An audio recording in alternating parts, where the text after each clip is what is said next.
SMT Nation, we back. Nation, huge news out of Verizon.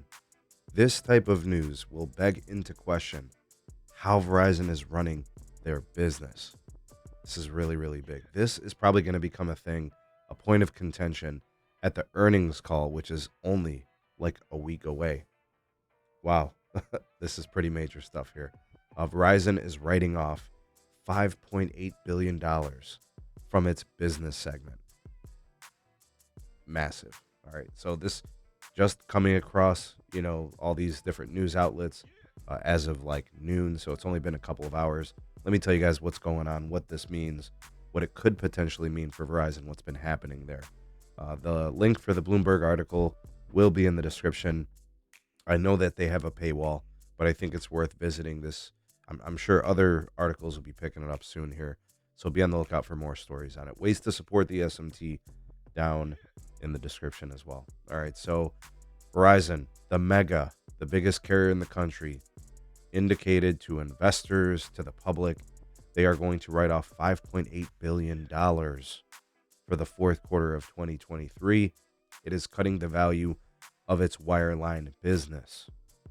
All right, so that means that moving forward, the financial projections for Verizon business segment, or you have the consumer group and then you have the business group. They obviously serve like a different type of customer. They have business accounts, it's wireline, it's fiber, it's government, it's agencies. And they did this review of the company business segment, right? The business unit.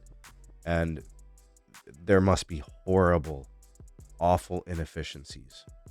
The wireline business, which has obviously it's the fiber build, it's all of those types of things. It's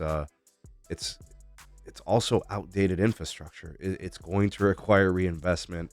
I mean, there are so many things in this that I'm sure investors are not going to be happy to hear about. So the $5.8 billion value that we see here is after a 5-year review of this segment of Verizon's business. They're citing that there is a lot of competition. I don't know what that means. Does that mean wireline operators? Does that mean AT&T? Does that mean T-Mobile? I don't know. Technically, T-Mobile doesn't really offer most of the services that Verizon business does.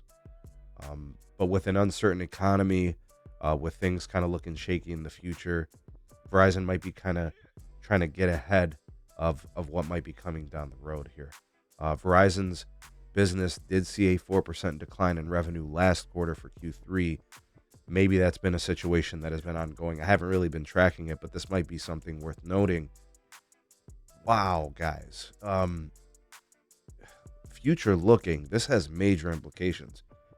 Hans has been at the company, at Verizon, the entire time during this 5-year review.